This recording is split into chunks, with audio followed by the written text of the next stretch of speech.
사무엘하 5장 1절에서 5절까지는 사무엘하 1장부터 시작되는 것의 첫 부분에 마무리가 된다고 할 수가 있습니다. 드디어 다윗이 유다뿐만이 아니라 온 이스라엘 장로들에게 왕으로서 취임받게 되는 것을 보게 됩니다. 그러나 이 부분을 좀 더 면밀하게 우리가 읽을 필요가 있습니다. 5장 1절에 이스라엘 모든 지파가 헤브론에 이르러 다윗에게 나와 이르되 보소서 우리는 왕의 한 골육이니이다 라고 이야기합니다. 이 말씀을 보면 이스라엘의 모든 지파 3장에 나왔는데도 불구하고 다시 한번 나오는 것처럼 보여주고 있습니다. 그래서 이것을 두 번째 방문으로 분리해서 보는 사람도 많이 있습니다. 첫 번째는 아브넬과 함께 지도자들이 다윗에게 나왔을 때 다윗이 기뻐서 잔치를 벌였는데 그만 아브넬이 죽게 됩니다. 그리고 나서 다시 한번 5장 1절에 이스라엘의 모든 지파가 헤브론에 이르는 시점은 4장의 이스보셋이 살해를 당하고 그것도 자기네 지파에서 살해를 당하게 되고 그리고 다윗이 그것을 처리하는 모습에 대해서 보고 나서 나오게 되는 것으로 되어 있습니다. 다시 이야기하면 이스라엘의 모든 지파들이 다윗에게 나와서 왕으로 삼는 것이 생각보다는 상당한 경과를 지나면서 그리고 여러 가지를 그들이 조심스럽게 보면서 다윗에게 왕으로 삼게 되었다는 것을 보여주게 됩니다.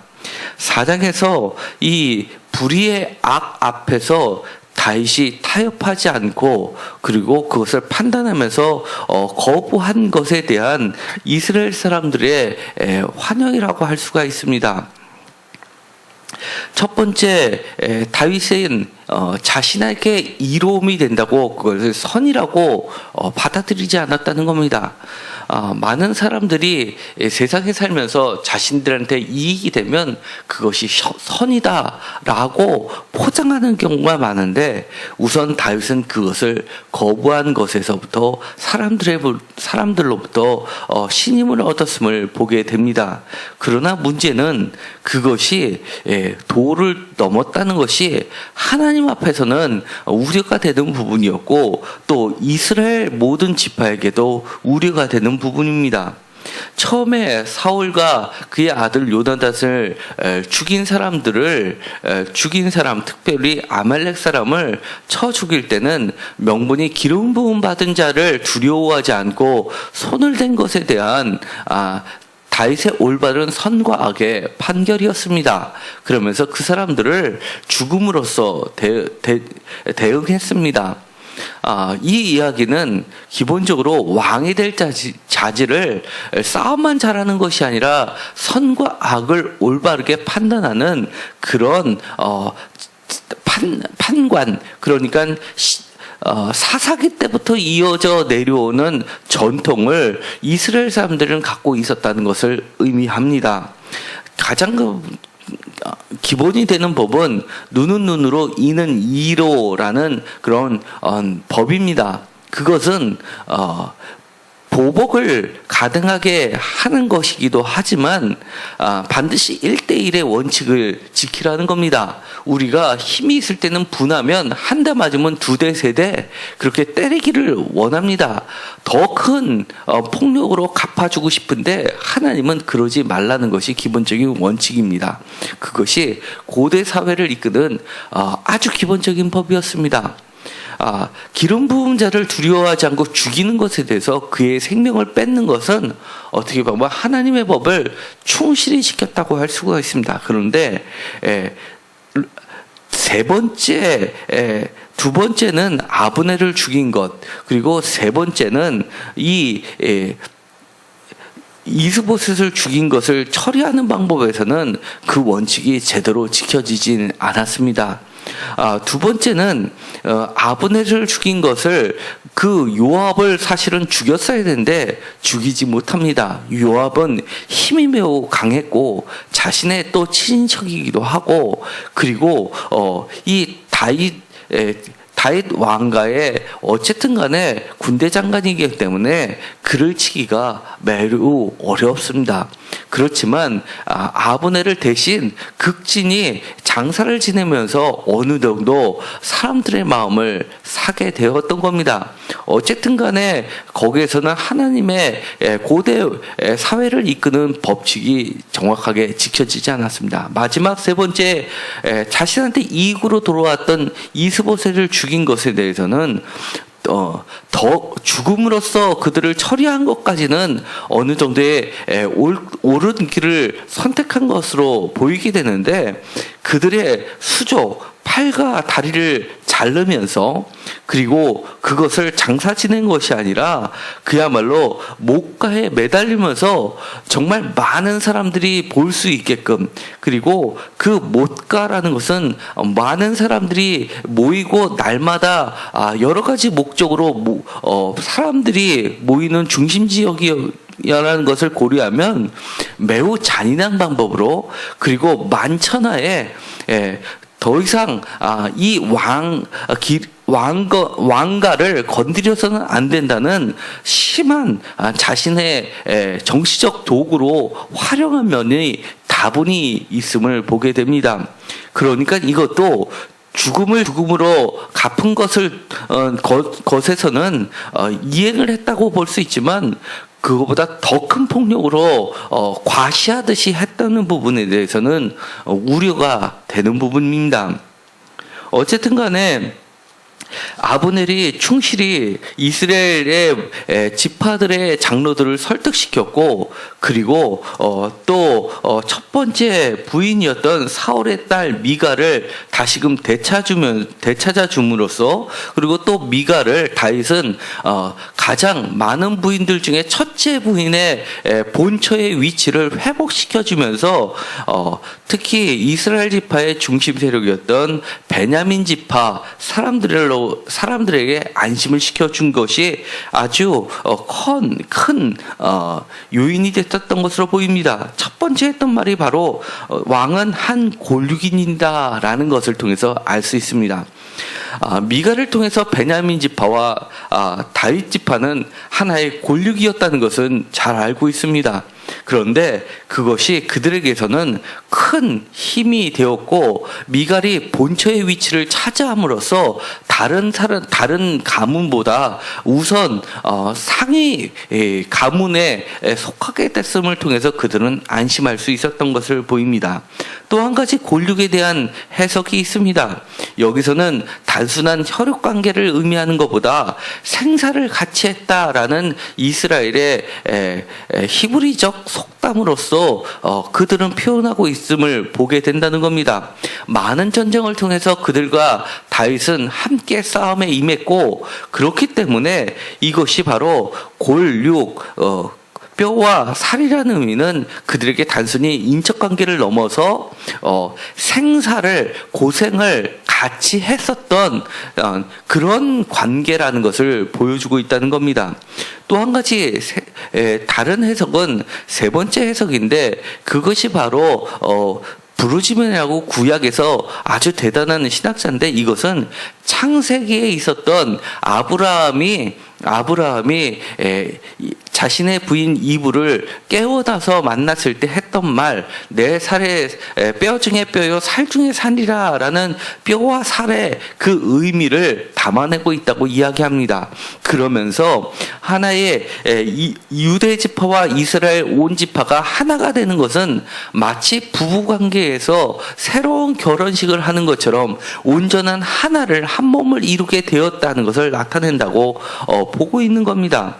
지금까지는 이 불완전한 형태였는데, 이제는 하나님이 그들을 하나의 부부관계처럼 맺어주셨듯이 그렇게 온전한 이스라엘, 야곱으로부터 내려온 온전한 이스라엘을 이루게 됐다는 것을 나타내는 표현이라고 할 수 있습니다.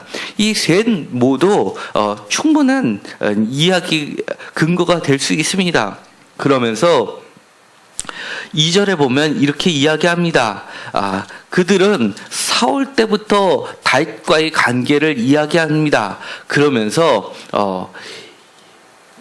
여호와께서 왕에게 말씀하시기를 내가 내 백성 이스라엘 목자가 되며 내가 이스라엘의 주권자가 되리라 하셨나이다 하니라라고 되어 있습니다. 이 말은 매우 중요한 겁니다.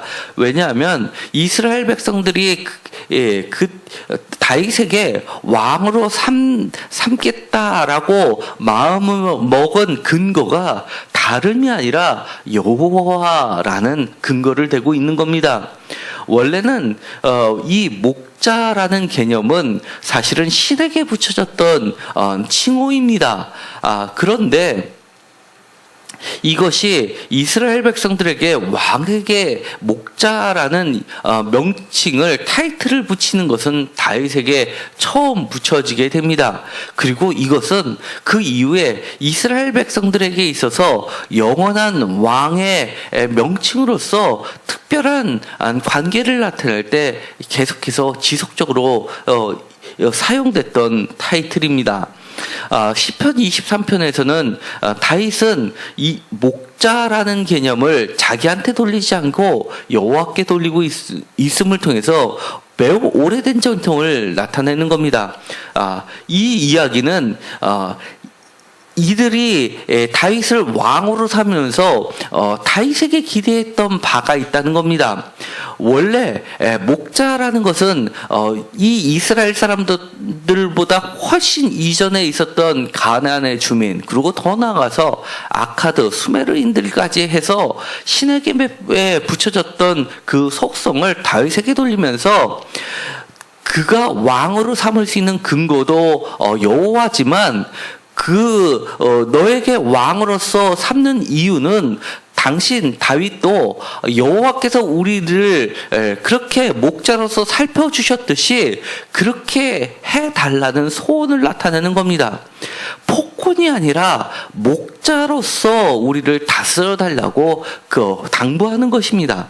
이 이야기는 목자가 아닐 경우에 시편에서 다윗도 고백했듯이 그렇게 푸른 물가로 그리고 쉴만한 물가로 그들을 인도하는 목자가 아니라 자신의 배만 배부르게 하는 그런 폭군이라면 우리는 언제든지 당신과 다시 헤어질 수 있다라는 그런 암묵적인 전제가 깔려 있는 겁니다. 그러면서 그 근거는 여호와께로부터 나왔고 여호와께서 항상 당신과 함께 있다는 하나님의 현존을 느끼게 할 수 있는 유일한 것은 당신이 하나님의 목자의 모습으로 계속 우리에게 목자의 모습이 있는지를 통해서 하나님이 지속적으로 당신을 왕으로 삼고 있는지 아닌지를 가늠하는 잣대로 사용한다는 겁니다. 그렇기 때문에 이것은 매우 중요한 말이고 이것이 과거 이스라엘 사람들에게만 적용됐던 것이 아니라 무려 다윗이 있었던 주전 11세기 그러니까 1100년 더하기 예수님 이후 2000년 동안 토탈 3000년이 지나면서까지도 우리 교회 지도자들에게도 해당하는 말이라는 겁니다. 교회의 지도자도 이렇게 하나님의 속성의 목자의 개념으로 교회를 다스리지 않을 때는 이 교회는 하나님의 현존이 없는 성령의 인자하심이 없다는 것으로 볼 수 있다는 겁니다. 이 말은 매우 무서운 말입니다. 다시 이야기하면 우리가 하나님의 지도자로서 세우심을 받았고 평신도도 마찬가지로 사회에 나가서 가정에서 사회에서 직장에서 하나님의 현존을 느낀다고 한다면 그것은 우리의 삶 속에서 우리가 하나님의 목자의 모습이 있는지를 보고 우리 자신을 판단하면 될 수 있다는 말도 됩니다. 우리는 하나님의 현존을 성령이라고 이렇게 이야기합니다. 하나님의 현존, 하나님의 프레젠스, 존재는 바로 이 목자의 모습입니다. 그러면서 이렇게 이야기합니다. 3절에 이에 이스라엘 모든 장로가 헤브론에 이르러 왕에게 나오매 다윗 왕이 헤브론에서 여호와 앞에서 그들과 언약을 맺음에 그들이 다윗에게 기름을 부어 이스라엘 왕으로 삼으니라. 이들이 기름을 붓는 것은 유다 사람들이 다윗에게 기름 부음하고 차원이 다릅니다. 왜냐하면 유다의 왕으로 삼을 때는 그들이 기름을 부으면서 왕으로 인정했다고 되는데 여기서는 다른 표현이 나옵니다. 여호와 앞에 다시 한번 여호와의 근거를 두고 있고, 두 번째 중요한 것, 다윗도 그들과 언약을 맺었다라고 되어 있습니다. 무조건적인 왕과 백성의 관계가 아니라 언약 관계라는 겁니다. 유다와 이스라엘은 분리가 되어 있고, 마치 이것은 남유다와 북이스라엘이 나중에 다시금 쪼개질 때는, 그때는 이 베냐민 지파가 물론 남유다에 남게 되지만 어쨌든 간에 여기서는 베냐민 지파를 포함한 나머지 11개 지파도 언약 관계로서 다윗과 왕과 신하의 관계가 되어 있을 뿐이라는 겁니다. 엄격히 보면 그들은 신하라기보다도 동반자적 관계라는 겁니다. 이것은 오늘날에 와서 민주주의 개념으로도 발전된 겁니다. 언제나 언약적 관계라는 것은 내가 일방적으로 명령을 내리고 너희들은 반드시 명령을 따르는 관계가 아니라 하나님 앞에 맺게 되는 여호와 앞에서의 근거에 충실해서 하나님의 법과 질서와 평화와 은혜와 그리고 샬롬을 실천할 때만 유효한 관계라는 겁니다. 그렇기 때문에 그들은 다윗에게 이야기할 때 왕이란 말도 썼지만 여기서 목자와 또 한 가지 중요한 이야기, 이스라엘의 주권자라는 말을 씁니다. 여기선 주권자가 멜렉 왕의 이름, 왕이란 칭호를 쓰지 않고 나기드라는 칭호를 씁니다. 이 이야기는 왕이 아니라 지도자라는 말이 됩니다. 지도자 또는 지명자 또는 지정자 또는 예정자로 번역할 수 있습니다. 이 주권자로 번역한 이 나기들은 지정을 했지만, 그리고 지명을 했지만 그 지명이 철회를 될 수도 있다는 이야기고, 이것을 지정한 자가 있다는 이야기가 됩니다. 여호와가 지정했고 이스라엘 사람들이 그것을 승인을 한 형식으로 언약이 맺어지고 있기 때문에 이것이 다른 길로 갈 때는 반드시 언약이 다시금 깨질 수도 있다는 것을 전제합니다. 그렇기 때문에 우리는 지도자이면서 지도자가 절대로 하나님의 위치까지 가면은 안 됩니다. 우리는 많은 지도자들이 교회로부터 위임을 받았는데도 불구하고 마치 자신이 하나님과 같은 모습을 취할 때가 많이 있음을 보게 됩니다. 사실 현대에서는 그것을 질병이라고 표현합니다. 저도 신학계에서 여러 가지 과목을 배우면서 제 평생에 내리박힐 말을 상담학 교수가 이야기를 해줬습니다. 미국에서는 여러 가지 질병 기호들을 표준화해서 내놓은 책이 있는데, 그 중에 한 병명이 있는데 그게 God-like disease라는 병이 있다는 겁니다. 정신병에 그게 기록이 되어 있다는 겁니다. 하나님 같은, 자신이 하나님 같다라고 생각하고 하나님 같이 행동하는 그 질병을 정신병의 하나로 본다는 겁니다. 내가 하나님으로부터 위임을 받았고 지정을 받았고 지도자로 세웠다는 것을 잊어버리고 하나님의 권세를 입어서 내가 하나님이 된 것처럼 행동하는 무소부위의 권력을 누리려는 것, 그거는 철저히 하나님 앞에서 죄라는 것, 그리고 스스로 언약을 파괴하는 형태라는 것을 우리는 기억할 필요가 있습니다. 언제나 하나님으로부터 그 권력이 나왔고 그 언약을 충실히 이행하는 것, 그것이 하나님께서 우리를 계속해서 나기드, 지정자로 지명을 할 수 있음을 보여주는 중요한 것입니다.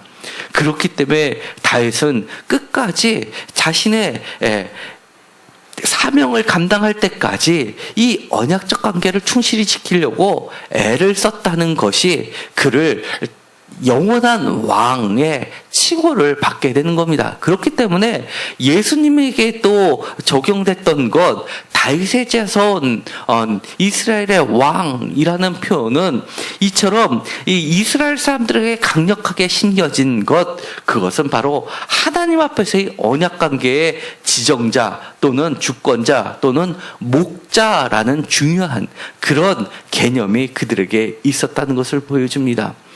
이 말은 우리에게도 시사하는 바가 큽니다. 우리는 하나님 앞에서 정말 하나님의 말씀을 충실히 이행하면서 서는 바로 하나님의 선택된 목자가 되기를 원합니다. 삶 속에서, 직장에서, 가정에서, 그리고 사업장에서도 일방적으로 나의 권위를 내세우는 자가 아니라 하나님의 정의와 하나님의 은혜와 하나님의 자비, 하나님의 샬롬을 충실히 이행하는 그런 주권자가 되기를 간절히 소망합니다.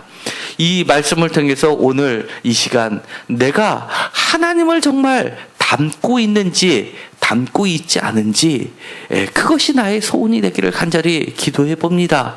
하나님의 품성을 정말 담는 저희가 되기를 간절히 소망합니다. 기도하고 마치기로 하겠습니다.